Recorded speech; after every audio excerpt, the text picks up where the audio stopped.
Once again, the bodies are piling up around the liberals in Washington, and the media refuses to report on it. The deaths around the Clinton campaign have been rising in number for quite some time. But it's been hard to pin it on the elusive Hillary and make it stick.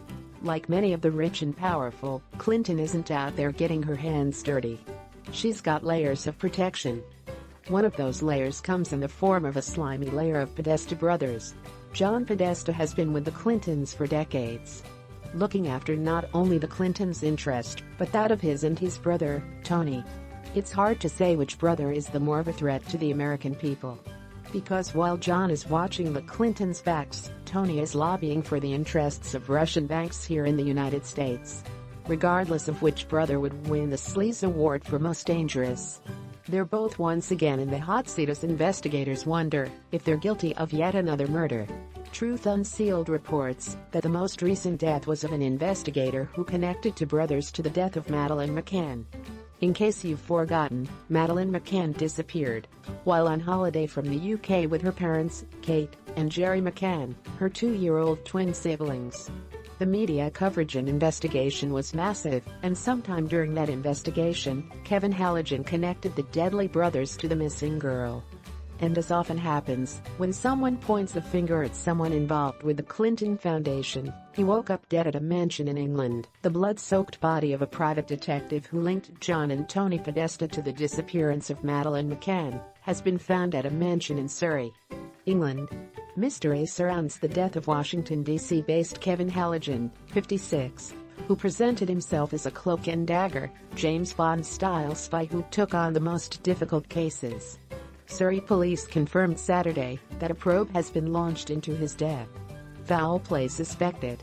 Kevin Halligan took over the private investigation into the Madeleine McCann case in May 2008 and was responsible for linking John and Tony Podesta to the disappearance of the 3-year-old girl in Portugal, sparking frenzied speculation that the brothers, both high-level Democratic Party operatives, were responsible for her murder.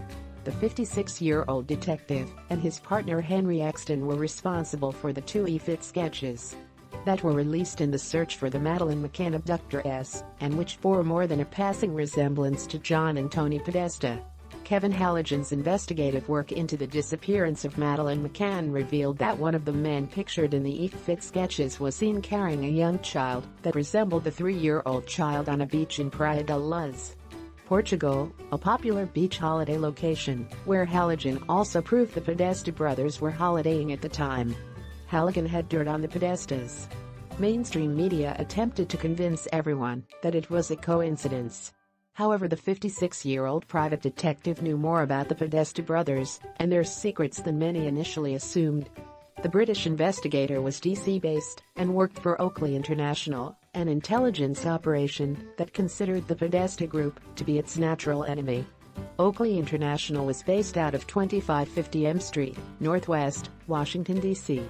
This address is also the office of Patton Boggs, Washington's most politically connected law firm and lobbyist organization.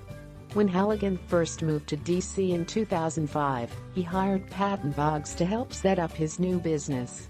Through his close connection with Patton Boggs, Kevin Halligan was more than familiar with the Podesta Group. They are closely connected. Tony Podesta has gone on record on multiple occasions praising Tommy Boggs of Patton Boggs. "He's a brilliant guy who invented what a lot of us do." Nick Allard, Patton Boggs co-chairman, also returns the praise for Tony Podesta. "Tony and his group are the right people at the right time in the right place. Tom Boggs invented the lawyer-lobbyist model and Tony perfected it. They are probably the 2 giants of the modern practice. There is no one else in the same zip code. So there is no question Halligan knew about the Podestas and their reputation. Why did he link them to Madeleine McCann's disappearance in Portugal? What dirt did Halligan have on the 2 powerful Democratic operatives? Why did Kevin Halligan, hired by the McCanns to investigate their daughter's disappearance, produce EFITs closely resembling beyond reasonable doubt his clients Patton Boggs' biggest rivals? Who persuaded, and why, Jerry and Kate McCann to put their faith in a random Washington, D.C.-based private detective? and pay him $500,000 after he reached out to them telling them he could find their daughter.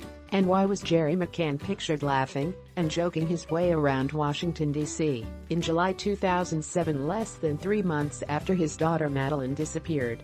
Lobbying statesmen on child trafficking, kissing Laura Bush's dog, and generally enjoying the limelight. Kevin Halligan's blood-soaked death in Surrey, England this week stinks to high heaven. The man who linked the Podestas to the disappearance of Madeleine McCann appears to have paid the ultimate price for something he did during his 56 years on this earth. Many believe linking the powerful Podestas to the disappearance of the 3-year-old was the moment he signed his death warrant.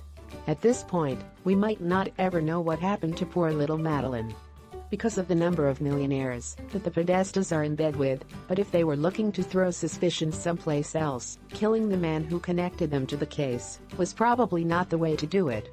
This whole thing is being brought up once again, all because someone else who crossed the Clinton Foundation met an untimely end.